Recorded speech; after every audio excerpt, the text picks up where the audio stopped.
Yo, what's up, gang? Welcome to another edition of the CD Media.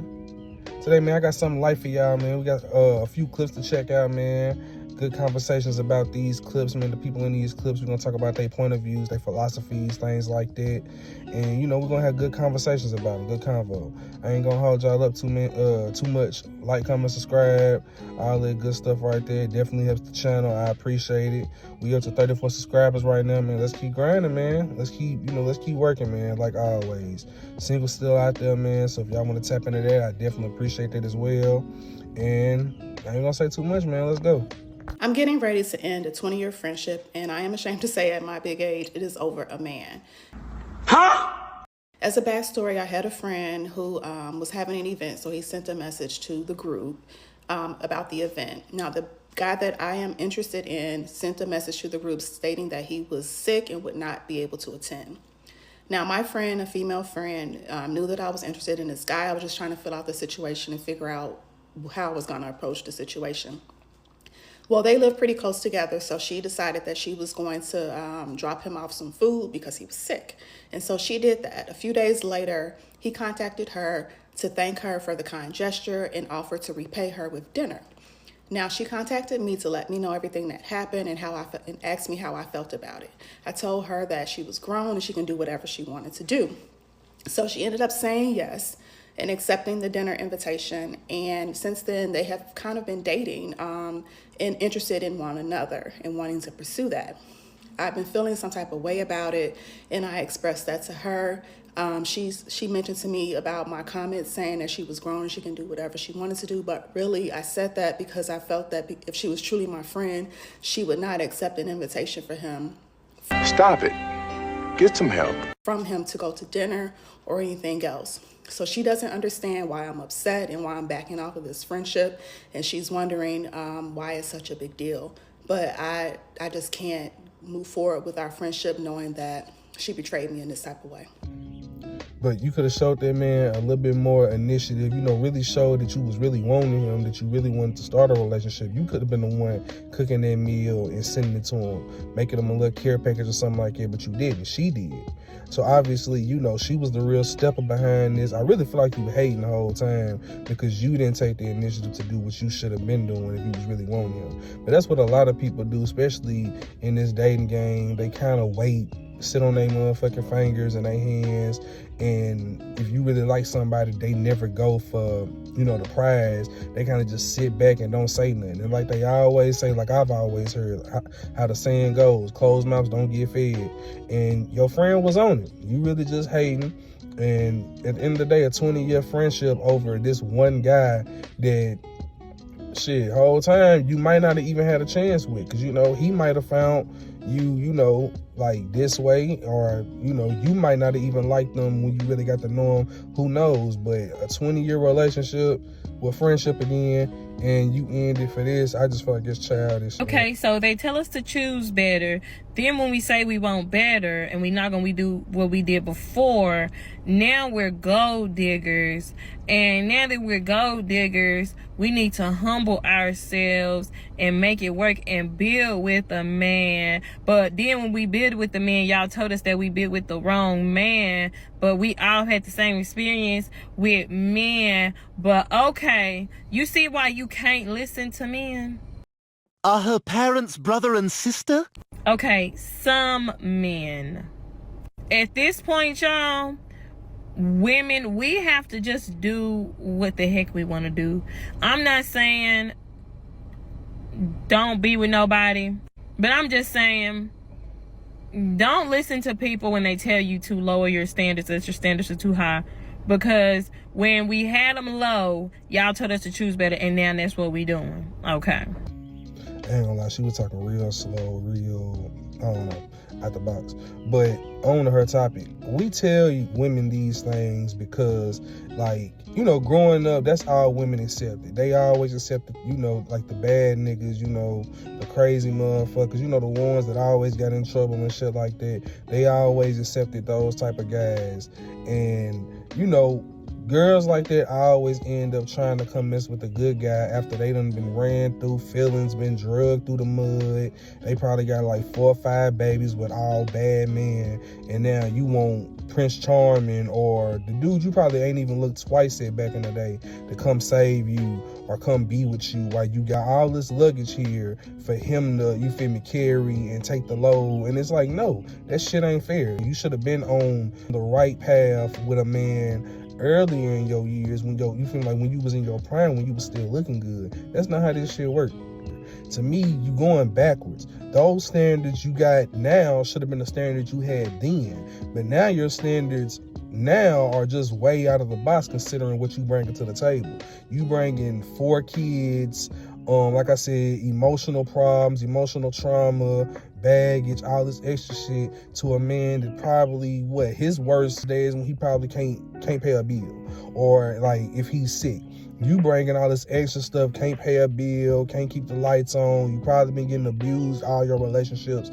That ain't right to bring that on any type of man that doesn't have those problems, that isn't dealing with that type of luggage. I think the effects of loneliness on this generation are going to be studied for decades to come, because as somebody that's a Gen X, Gen Z, late 20s, early 30s, and lives in a major city like Los Angeles, I don't see many people partnered, especially in the Black community, but not exclusively too. And as I was doing some research, I saw that 50 years ago, the average marriage age was about 23 for men and 20 years old for women, which is crazy because their experiences were just so much different. And there's like this longing to want to experience life with someone that our generation is just missing out on. I don't know if that's necessarily completely rooted to the economy or standards on what women and men are going for. It's a really good article, The Rise of the Lonely Single Man. That's by Psychology Today. That's a good read. But there's these factors at play that is pushing that marriage age up. And I wonder to the point where if it's even going to be a thing, if marriage is something that's even going to be a desire. I know for some men that I've spoken to, they don't even have a desire for it, or women that have just given up on the hope of it, like, hey, I'm going to freeze my eggs and travel. And so it's interesting when you really boil it down. It's like, hey, is loneliness just forever going to be a mainstay? And is this directly a symptom from COVID, or are there just a lot of factors in play that have led to where we are now? But regardless, something got to shake, because this ain't it. But what y'all think? What he's saying is definitely true. I feel like back in the day when our grandparents or, like our parents were living the times that we're living now, I mean, it was more so like respected. It was more so understood. A woman and a man meet, date, all that stuff, end up with a good relationship, eventually get married. There wasn't any standards. Well, I'm not gonna say standards because, of course, you wanted your significant other to probably look good. But those were probably the only standards, like as long as they were a good, kind person. Some people might have religious standards as well, but as long as they were a good, kind person, had good morals about themselves, they were more than willing to get married. Nowadays, relationships are transactional. They only care about what you do for them or what you can do for them or what they hope you can do for them. There's not any, nobody cares about the morals anymore. Nobody cares about, can this person make me happy, make me think, make me actually feel good about myself. Nobody cares about that anymore. They're only worried about what you can do. Women, this is the main thing that they're worried about. What you can do, all the finances and stuff like that. Things that when you go 10 years down the line won't even matter, because 9 times out of 10, what they want is materialistic. And it's all about the right now. It's not about further down the line. Nobody really even thinks about further down the line. They're only thinking about the moment. The strongest skill a man has is his power to walk away. But most men can't do it. And that's why they lose. Too many men stay stuck at jobs where they're undervalued and underpaid, stuck in relationships that they hate with disrespectful women, stuck in situations that just drain them in general, but they won't leave because they're scared of losing comfort, scared of the unknown. See, when you have a scarcity mindset and people see that you won't leave, that's when they own you. Employers, women, life itself.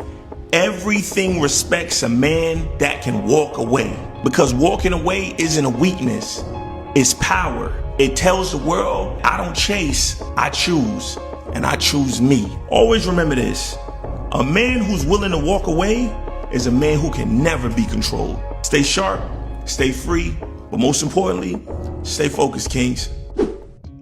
Shout out to bro right there. I ain't gonna lie, he makes fire content for men, and you know, just overall good content. But what he said is definitely true, man. A man is at his most powerful when he's willing to walk away, when he's willing to leave a situation, no matter how bad the situation was, or how, I guess, nostalgic or how good the situation may seem at times. You know whether or not you're in a bad situation, whether it's a bad job, a bad relationship, a bad friendship, whatever it is.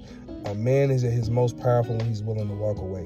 And when you walk away and put your hands up and say you done, it just brings a lot of power. When you're with a woman and you notice the relationship just ain't getting any better, and you walk away, at the end of the day, you can't be controlled anymore. Whatever the situation is, the unknowns, whatever is coming, I promise you, it's better than whatever you've been dealing with. When the nerd came up to the girl in high school, she was like, no, I don't want you. And then once she became a baby mama, he was a CEO, executive and all that. And she's like, hey, you remember me? He said, no, I don't want you. I be feeling like, respectfully, y'all is the grown-up versions of the niggas that got hurt in high school while we was out fucking with the drug dealers. Let me tell you something. We were victims then, making horrible-ass decisions with grown-ass niggas preying on us.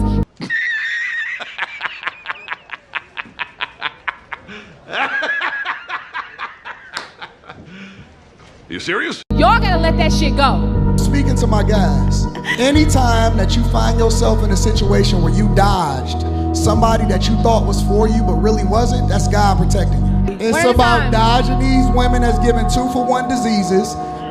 Yeah, so that was an old clip.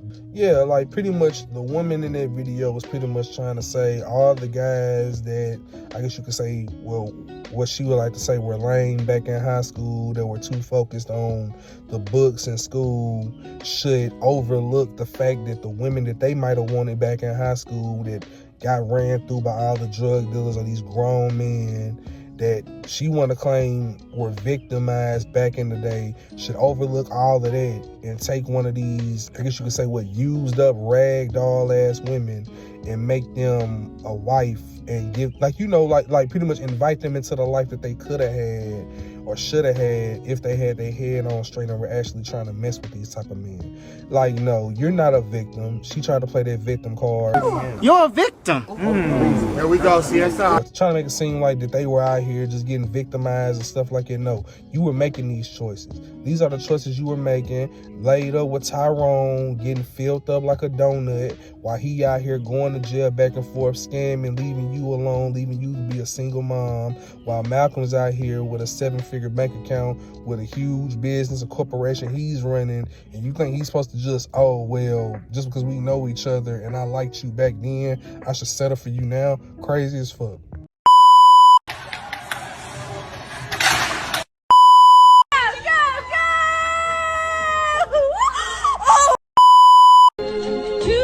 Push the button.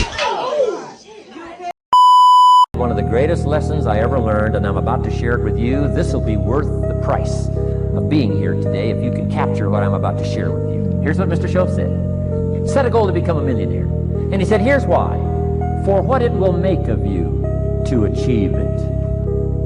And I got one of the greatest classes in one sentence I've ever received in my life. Set a goal that'll make you stretch that far. For what it will make of you to achieve it. What a brand new reason for setting goals. And here's why. The greatest value in life is not what you get. The greatest value in life is what you become. But that's all I got for today, y'all. Like, comment, subscribe, all that good stuff right there, man. It definitely helps the channel. I definitely appreciate it. Like I said, we're at 34 subscribers, man. Let's try and get that number up, man. I at least want to try to hit 50 somewhat in probably, like, what, the next 2 months. You know, I know it's a slow grind, man, but we're going to get there, man. I definitely appreciate y'all going through this journey with me, man, and just being there and liking and commenting, all that stuff is greatly appreciated. Single still up again. Y'all want to tap into that? I definitely appreciate it as well. Mixtape on the way. Be sure to look out for that as well, man. Like I always tell y'all, don't let nobody sway you from any dream, goal, or objective you have. Stay focused. Keep your eyes on the prize, man. Until next time, man. Y'all be safe. I come from the east side where shots be flying every day. Can't go outside, them streets is where your body lay. Get them kids inside, sending their balls and they ain't for play.